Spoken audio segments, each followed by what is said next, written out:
आडगा घोड्यावर बस होता बघ आता काय गेल्या मस्त निम्म्या गेले निम्म्या काय त्याच्याऊन 50% आणि ती मारायला आली भगवंताच्या घरी गेली आणि तिने सामान्य बालक म्हणून भगवंताला उचललं. भगवान प्राण ओढायला लागले, घेऊनच पळाली, धाडकन जमिनीवर पडली, तिच्या शरीराचे तुकडे तुकडे झाले गेले. त्यातून सुगंध आला. पूर्वजन्मामध्ये देवाने 2 वेळ 2 आशीर्वाद दिले होते तिला. ही बळीराजाची मुलगी होती रत्नमाला. वामन भगवंताला पाहिलं, म्हणजे असा मुलगा मला असताना मी याला दूध पाजलं असतं, तथास्तु. आणि मग बळीचं सगळं घेतलं तुम्ही, असा मुलगा मला असता तर मी 20 पाजलं असतो, तथास्तु. 2 वेळ आणि दोन्ही शब्द खरे केले. अहो बकियम सनकालकूटं जिघांसया पाय यद्यप्य साध्वी लेभे गतिं धात्री चित्ता ततोन्यं किं वा दयालुं शरणं भजेम. किया ऐसो को उदार जगमाहि राम सरिस को नाजी शाम सरिस को नाजी. त्याने तिला आईच्या जागेवर बसवलं आणि हळूहळू परमात्मा मोठे झाले, पण रांगायला लागले. रांगत रंगणी चोरीत लोणी जाऊने झळती गवळणी बाधती चरणी देती गाराणी यशोदी साजली. दही दूध भाक्षुनी तमाल केले नवल घडले साजनी कृष्ण आडवा परतुनी माते रावा कृष्ण. तडवे तड हात तड हात तड हात टेकित तडवे तड हात तड हात तड हात टेकित दागा गुडघ्याने दागा गुडघ्याने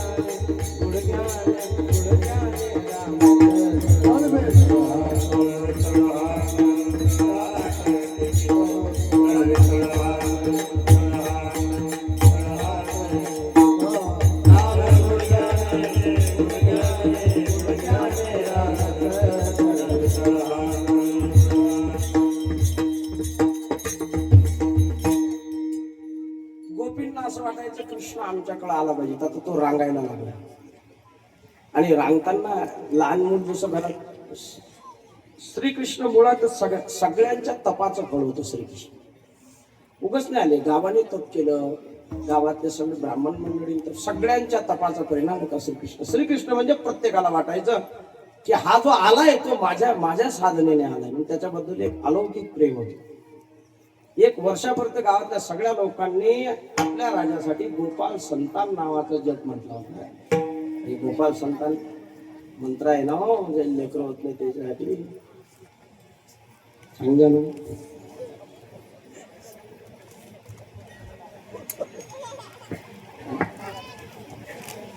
देवकी सुत गोविंद वासुदेव जगत्पते देहि मे तनय कृष्ण त्वामहं शरणं गता. सांगून देता विठ्ठल विठ्ठल. अशा मंत्राचा सालभर जप केला होता तिने आणि त्या जपाचा परिणाम अनुष्ठान पद्धतीने केला होता. आपलं असं आहे, पोती वाचणं चालू राहते, कांदा खाणं चालू. आपण तर बादर लोक आहे, आपण तर एकादशीच्या दिवशी भगरात टमाटे टाकून खातो. आपला काय साधा उपास आहे का? आता लोक नसतो. त्या दिवशी मी म्हणजे फराळाला गेलो, फराळाला बसलो, राजस्थानी लोक होते सगळे. महाराज चिंता मत करो, हमारी तरफ से हमने बनाया है फराळ, आज एकादशी का हमको भी रहता, तुम्ही कर लो. बसलो ना, फराळाचं काहीच नव्हतं त्याच्यात. 3 भाज्या, बकऱ्याच्या पोळ्या आणि खट्टी पुरी राहिली म्हणे. ना म्हणलं हा उपवास आहे काय काय. रंगारंगाच्या चटण्या, फक्त त्यात कांदा लसूणच राहिला टाकायचा. अरे उपवासाचा शब्द अर्थ आहे काही न खाली, पण आपण चवीसाठी जिरोही आलं नव्हत्या. जिरोन ताक आणि त्याच्यात जिरोन बाबा टमाटे ना, काय तो आनंद. साबुदाण्यातही टमाटे न चालू झाले आता.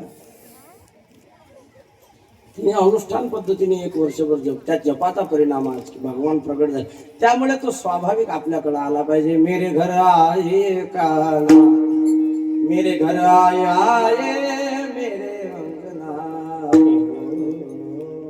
आमच्या घरी आला पाहिजे, आमच्या घरी आला पाहिजे असं वाटत सारखं. आणि गोपींमध्ये 3 प्रकारच्या गोपी होत्या. कोणी लेकी, कोणी सुना, कोणी एकी. स्वतंत्र आहे तिचं नाव आहे सासू. सासू कशी असते? मातीची असू द्या म्हणून फुसकार मारते सासू. मातीची ठीक होती, म्हणजे नको सपोर्ट जाऊ एवढं तर म्हणतेच की नाही. सासू आहे मारत ते, पण या आताच्या गरीब आहेत. पहिल्यालाही डेंजर होते. ह्या ज्या आता तुमच्या सासू आहेत की नाही, येईच्या सासवालाही डेंजर होते. गालगुची घेते ह्या घेतात काय तुमची, तुम्ही काय घेऊ दे सांगते. तुम्ही पहिलेच सांगतात येईल आत्या. आणि काय तुम्ही आत्या कोण म्हणते आता? आई. खरा जन्म आईसारखी नाही मागे, पण तोंड भरून म्हणते आई जेवण.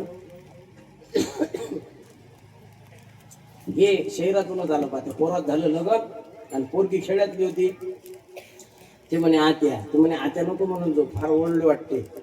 शहरातली सासू तू आई म्हणत आहे, तू काय आहे? मी आई जाऊ. तुम्ही म्हणते बरं. दुसरा दिवस आला, दुसरा दिवस म्हणे आई. तुम्ही काय? दादा आला म्हणे. बाई पागल आहे का? नवरा आहे ना म्हणजे. नाही तुम्ही आई तर तो कोण होईल?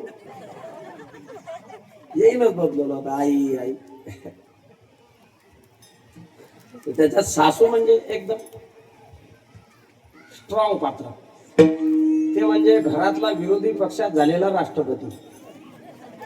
तिथं सगळे विरोधी पक्षाचा झालेला राष्ट्रपती आणि ज्यानं सरकार बदलवलं ते म्हणजे त्या घरातली सासू. प्रधानमंत्र्याचं चालू देत नाही, म्हणजे तिचा नवरा म्हणजे प्रधानमंत्री. चोप कसा चालू नाही देत. हा ती ऐकीन काय म्हणजे सासू.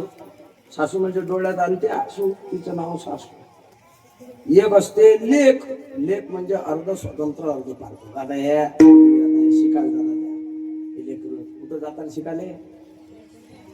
मोर्शी गावात जात जा. 7 किलो गावात शिकत जा. तू कुठं जातो? लक्ष ना इथं टाक. पुढच्या वर्षी नाव. अरे या देशात तुम्हाला सांगू का, जेवढे कलेक्टर झाले ते सगळे झडपी शाळेतले आहेत. कधी विचार करा ना तुम्ही या गोष्टीचा. झडपीत झाले ते झडपी जिल्हा परिषद. आणि तुमचं चालू आहे कॉन्व्हेंट नामांकन. काही नाही काय. अरे हेच शिक्षण आपलं आहे. गावचं दिलं गावीच शिका. तुम्ही गावी राहायसाल तर सरकारला त्याच्यासाठी काही करता येईल.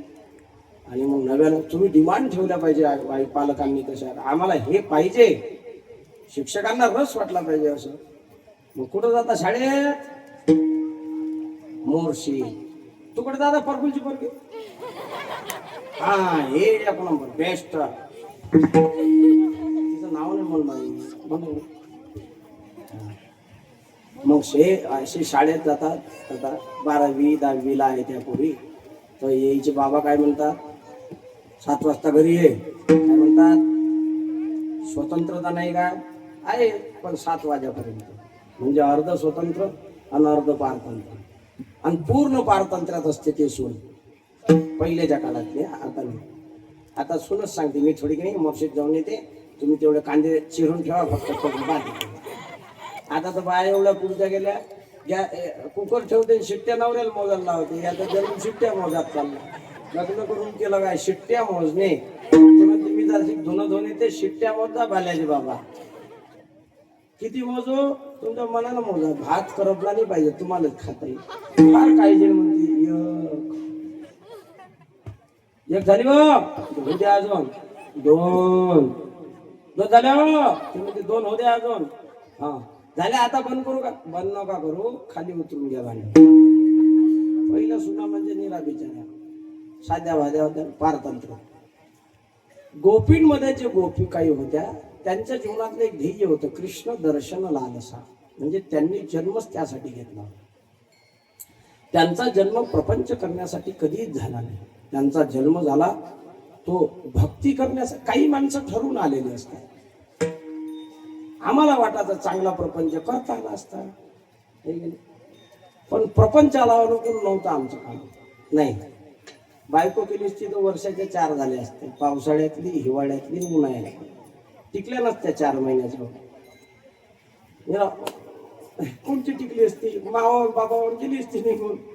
कळलं की कुठे म्हणणार तर बाबा पोरगी बा लागते, कोण दिले असते एवढे? आमचं पिंड नव्हतं अनुकूल. मग प्रत्येक माणूस प्रपंचासाठी येत नाही, काही माणसाचं ठराविक असतं. तशा गोपी प्रपंचासाठी आल्या होत्या. त्या श्रीकृष्णाच्या भक्ती मार्गामध्ये मुक्त होण्यासाठीचे जे पूर्वीचे ऋषीमुनी ते वासनेने गोपी झाले. आणि मग त्यांच्या जीवनात रोज एकच चिंता की हरि बिन रहिया न जाए जीरा, कब के ठाड़े देखो रही क्या मेरा कब न चुके भाई, क्या मेरे पास से बेर लगा हरि बिना रहिया. ओ ये सखी हरि जावे बुलावन, वार डालो उस पर वार डालो उस पर वार डालो उस पर हरि बिना रहिया. असा स्वभाव होतो. त्याला पाहण्यासाठी ते कुठून ना कुठून प्रयत्न करायचे. आणि नाही दिसला तर एक गोपी दुसऱ्या गोपीला सांगायची की आली धावती धावती भेट होईल, आली धावती भेट होईल, आली धावती भेट होईल.